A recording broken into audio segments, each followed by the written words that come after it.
Good morning, good evening, good afternoon, ladies and gentlemen, citizens of YouTube. This is Pastor Dow. I had a very unique experience yesterday. Myself and Brother Scott did. We're two Israelites that was actually called to this system of so-called justice for jury duty, all right, and jury selection.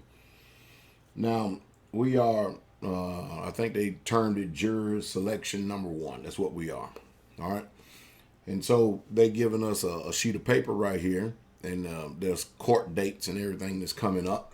And of course, you know, if we get selected on the jury, there's pretty much, we can't disclose the things that are going on if we're selected for the jury, which I wouldn't do anyway because it's a private matter.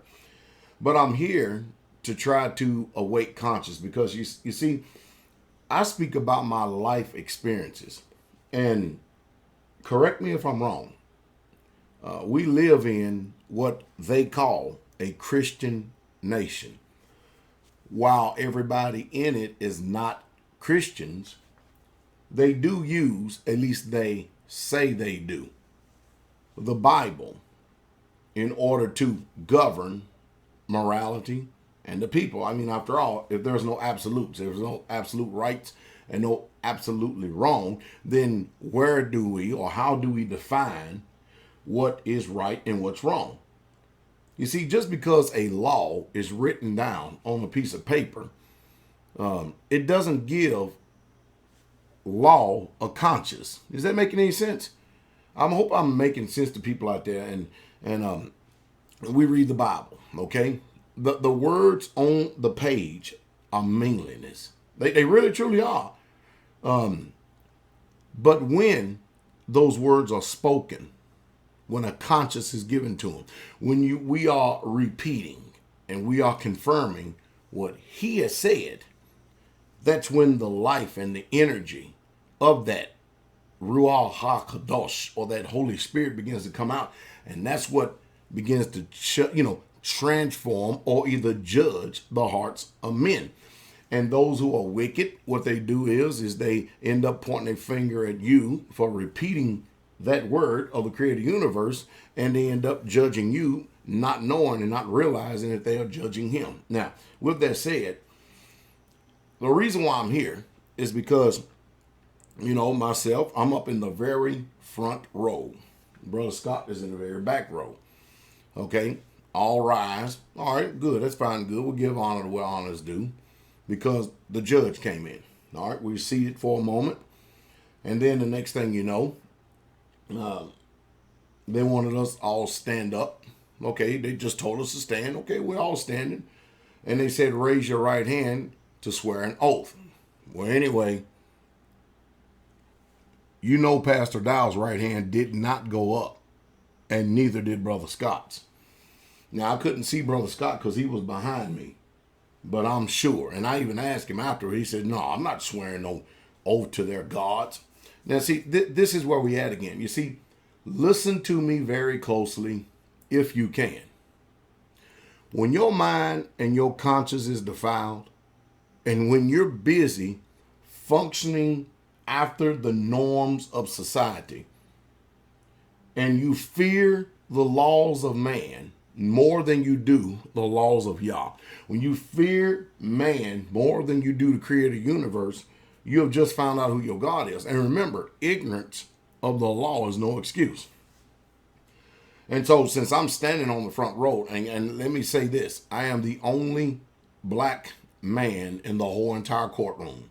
I did see one black woman who may have been some type of clerk or attorney or something. Every once in a while she'd come in and out, but she didn't stay. I'm the only black one, the only one out of the whole entire courtroom. All right. And I say that because I want you to hear something. And so what amazed me more than anything about this is that you can tell that these people do not fear, and I'll use terms that they're easily, that they easily can understand. They don't fear God because they are in a system. They function after this system. And the truth is, the American government, who is playing God, has all but got these people exactly where they want it. We are, as a whole, some dumb, stupid, ignorant, dormant, docile, demoralized, and demonized people. We do everything just because somebody else tells us to do it. And especially when law is involved. Who told you or who told I that government is righteous? I ain't never seen that. Now, believe you me, because I'm a student and I study these things, I understand when you are up there, raising your right hand and you are swearing an oath. The whole purpose of that is just to wake consciousness. That's it. But to swear to tell the truth, what truth is that? Because in law, it's not about truth. When you get to see them lawyers sitting up there getting ready to go back and forth over a case, how many criminals have gotten off knowing good and well that the evidence was stacked against them and that the people who they were representing was flat out wrong, but they got off because the attorney was a good wizard of words as opposed to the other attorney. He actually just conquered and defeated the other attorney. And the only reason why we have attorneys in this system, because they have a different language that they speak up there, and we are totally incompetent. That's how they view us. That's why they tell us you need legal representation. And of course, when you go into their courts and you have only your representation, see, because when you go in there, you're not going to be manipulated and coerced by the grandstanding, the stage playing, the dog and pony, and the circus show that they want you to play by, because you're going to play by a different set of rules, which is your conscience. And you can all but forget that if you don't have a jury trial, as long as you're able to speak your own mind, the jury can relate to that. But when they got all these people up here playing this mental gymnastics and stuff back and forth, the jurors, look at the jury today. Look.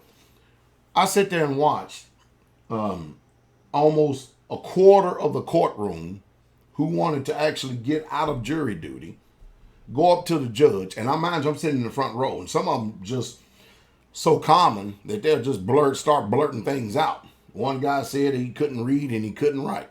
And the rest of them all had to do with just debilitating sicknesses and diseases.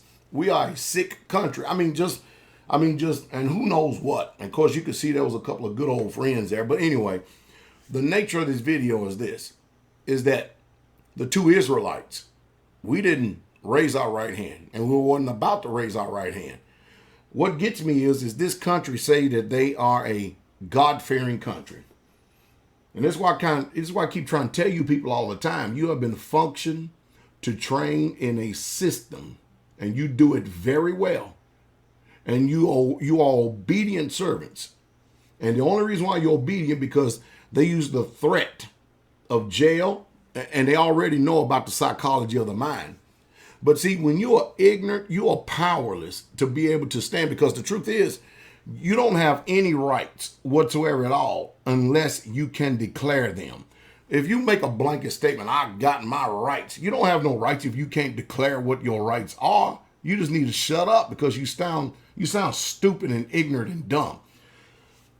Am I on here trying to say disparaging comments in order to make you angry and upset? No, I'm not. The intent of this video is to get you to think. You see, because when I'm in this courtroom and Brother Scott's in this courtroom and we're watching all these people like cattle, I feel like I'm in the time of Shadrach, Meshach, and that bad Negro. Why? Because they're trying to, they put it forth in a soft form to demand something that they believe is righteous, and they expect everybody to go along since everybody else has the cattle mentality, and they're going to go along. Brother Scott and I just simply wasn't going along. And I can speak definitely for me because I'm up in the front and I stick out like a sore thumb in this place. I saw the bailiff looking at me. I saw the clerks looking at me, and I saw the judge look directly at me as he began to go over his spiel about swearing and this oath, and then wanted the people to affirm. And I sat there and looked directly in his eye. I felt like that bad Negro, Shadrach, Meshach and that bad Negro. I did. Why do I say that? I'll tell you the reason why. Because you see, those of us who are Yah-fearing, those of us who are in exile to our Yah, we're strangers and we're pilgrims. And mind you, my last name, Dowell, means black stranger. And I had a white man who has a last name by the name of Dowell actually tell me that. That's amazing, isn't it? But anyway, I'm sitting in this venue and I'm saying, you know what? There are things that go on an everyday basis that are really truly on a biblical scale that most people out here will say, well, why don't you just acquiesce, Pastor Dow? Why you got to make a mountain out of a molehill out of everything? Every single thing, everything you talk about, it's always got something to do with right and wrong. You better believe it does.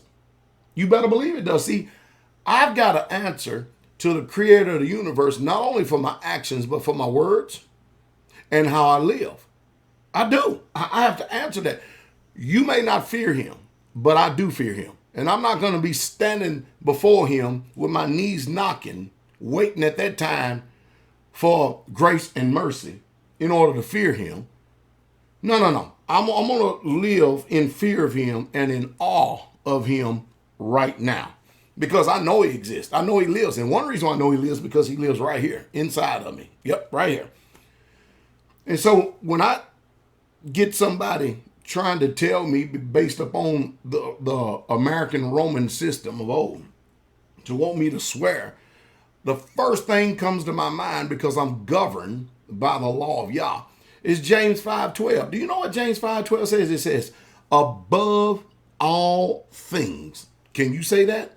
And notice it says above all things. Look what it says. Brethren. That's what it says. It's calling you and I, brother. It says, swear not. Do you hear that? Swear not. That means, and notice they use words today, and they use very cunning ways to do these words. To swear is either to swear or to affirm. See, they put that word affirm in there because they know that they got people like me that are conscientious objectors and stuff, and that we're not going to swear because we see the word swear up there. It's still the same thing. Swear and affirm is the same thing. And that swearing that they're getting you to do is they're trying to threaten you, to coerce you, to make an oath. And you don't even know what in the world. You making an oath to that woman they got up there that's got a bandana around her head or a blindfold on her head. They got some weights and scales over here and stuff. Is that saying justice is blind? Because in this country, justice is blind. I don't know who they talking about swearing to, but I know one thing. I know the instructions. I know the rules. I know the guidelines of Scripture that chart my life. And I'm gonna use this, and I'm gonna say this too. And the Scripture says, fear Yah and keep his commandments. The apostles said over in Acts 5:29, you judge within yourself. Should we obey God or should we obey man? You judge. And I'm gonna tell you what I'm gonna do. I'm gonna obey God. You better believe it. There's no way I'm gonna sit up there and fear man. I don't care what kind of position or title that he has in this world. You can put on all the titles and all the robes and everything else. But if you're going to try to coerce me, even through manipulation and deception, to make an oath to a false god, no, you Christians, you used to doing that. You just got finished with your false pagan, devilish service of Christmas, and you're getting ready to go do Easter. So I can't expect any form of righteousness, truth, and justice and morality coming from you at all. Believe you me. But it says, but above all things, my brethren, my brethren, swear not, neither by heaven, neither by earth, neither by any oath. What part of that, if you carry the King James Version of the Bible or a Bible, what part of that do you not understand? I'll tell you what you don't understand. You don't ever read it, and it's never entered into your heart. You know, King David said, I will hide thy word in my heart that I might not sin against thee. And people today, they sin freely. So these people, you think these people are ready to stand against this system when it's going to set up a beast image? When they're simply acquiescing and bowing down and capitulating to anything that anybody else says, and you can see some of them looking around, wanting to see what everybody else doing and stuff. Another, just like a bunch of cattle, they go. They do whatever the next person does. You see how few, really truly, how few that there really truly are that's not going to bow their knee to Baal. Well, Pastor, you're making a big mountain out of molehill. Won't you? No. I'm not conform. I am charged to be not conformed to this world, but to be transformed by the renewing of my mind. And because of that, I've got people who automatically bow down to the state, serve the state, and have no conscience or no morality whatsoever at all, except what they define under their own book of the law. These are the same people that would have the audacity, then the arrogancy, and the unmitigated gall to call me a cult leader when they in the biggest satanic cult in this world, Christianity, and not only that, the governments of this world. It's literally appalling to me. And because I make a stand, of course, this is history, isn't it? Anytime a righteous man makes a stand, everybody else begins to condemn him, throw stones at him, begin to talk about him, squawk. It is utterly amazing, isn't it? And it says, don't you swear by either by any oath. And then it says, let your yea be yea. That means yes is yes, and your nay, nay, your no is no. And then he says, if you don't do that, basically, you know what you're going to do? You're going to fall into condemnation. You know what that means? Somebody asks you a question, and it's pretty much a yes or no answer. And you start going off into explaining. Well, let me tell you my side of the story. You're getting ready to condemn yourself. That's what you're getting ready to do. It's just, I don't see anything wrong with the instructions. I really, truly don't. And even Jesus himself, way before, where you think James got it from? James was an emissary, the apostle, one of the apostles, chief apostles of Jesus Christ, Yahshua HaMashiach. He was the one that saw Jesus on the Mount of Transfiguration. Peter, James, and John. Where do you think he got his words from? Well, Jesus said in Matthew, the 5th chapter, the 34th verse, or Matthew 5:34, but I say unto you, swear not at all. And do you love Jesus, or do you love this world? Do you fear him, or do you fear this world? Are you going to obey his words and put his words above the law of this land? Or are you going to put the law of this land above his words, thereby submitting to who is your God? Because you cannot serve two masters. He says, swear not, neither by heaven, for it is God's throne. And don't even do it by even Jerusalem. Because, it's his footstool. It's the city of the great king. Neither one of us can turn one hair on our head, black or white. So what the world you doing swearing? How can you swear or affirm? No. You either have a yay or a nay. You get to understand? You see, this is the reason why I am accused by the ignorant people of this world of being a cult. But you think about this. When Jeremiah stood up amongst Israel, after Israel had already been immersed in the pagan systems, they had already been in captivity, pagan system, what type of mindset do you think those people are functioning after? And when Jeremiah begins to stand up and speak for the Most High Yah, telling Yah's people what they should do, you know what the first thing that people are going to do? They're going to accuse Jeremiah of getting them in trouble. They're going to accuse Jeremiah of getting them to submit to a foreign God. And yet and still Jeremiah is the only one that Yah is speaking to. And then the false prophets begin to rise up and they'll begin to smite us, point fingers at us, and get you people who don't know the word. We're repeating the same things again and again. I keep telling you, if you don't know history, you are destined to repeat the same mistakes of the past. And meaning you keep doing it. You just do it and you have no conscience in it whatsoever at all. It's just become part of your life. So far as I'm concerned, anybody, I don't care what position you have in this world and stuff, judge the way you want. But you know what the real true law of conscience is? Do you want to know? I would tell you, I would sum it up so simple that even a child can understand. It is basically sum up in this: hurt no one. And you can cancel out your feelings and emotions, because many of you get hurt at a word or a saying, or that's not what it's not. That is not what it's talking about. Am I provocative? Yes, you better believe, because are we not charged to prove all things and to hold fast to that which is good? That's what it says in 1 Thessalonians 5, isn't it? Sure it is. So I'm here to prove all things and to give those of you who say to you, y'all fearing, so you can stop bowing down and acquiescing to this system, because I'm not swearing no oaths and I'm not affirming no oaths. Not to this system. No. My yea will be yea and my nay will be nay. Because the truth is, when you're trying to get me to swear to tell the truth, the whole truth, and nothing but the truth, so help me God, that's what they say out there. You don't even know what the truth is. The truth is the law of Yah. Thy righteousness is an everlasting righteousness, and thy law is the truth.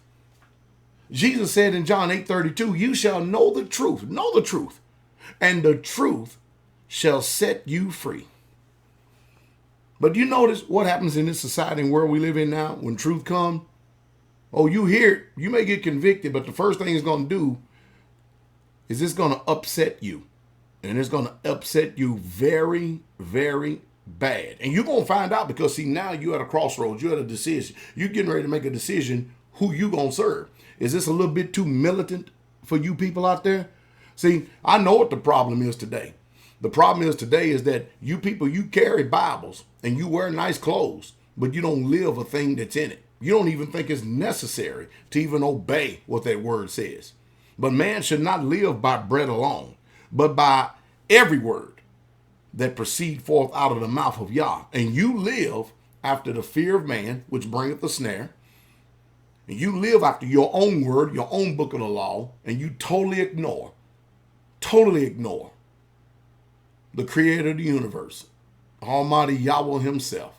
Well, you can do that and play it at your own risk. But as for me and my house, we gonna serve the Most High, Yahweh, our Elohim. And that's the truth.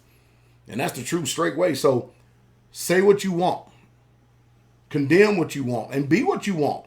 When it's all said and done, I'm not answerable to you and you're not answerable to me. But one thing is for sure. One of us is right. And one of us is wrong. You better find out real quick, fast, in a hurry, who's right and who's wrong. And that's really, when you look at the grand scheme of things, it's totally irrelevant, because the bottom line is, are you following that which is right? Or are you following that which is wrong? Welcome to the University of the Painful Truth. My name is Pastor Dowd. I hope that some way, somehow, you receive some type of reproof, rebuke, some edification, some exhortation, and some comfort. But the truth is, I already know, I told you, they have already trained you in this world and in this system to function after their paradigm. You are good Roman Americans. And even saying that, you have no idea what I'm saying. So I watched out of that whole entire courtroom, less than 1% of the people in that courtroom, less than 1%, I watched that, literally not swear that oath. And you know who it were? You know who they were? 2 Israelites. Everybody else followed right along. Yeah, they do. And when you look at these people, you can tell that they have no knowledge and no fear of Yah. Let me end this video on Ecclesiasticus 12:13. Ecclesiastes 12:13. For let us hear the conclusion of the whole matter. Fear Yah. Keep his commandments. This is the whole duty of man. Shalom. Shalom alaikum. May the Most High Yah bless you is my prayer. The King is coming.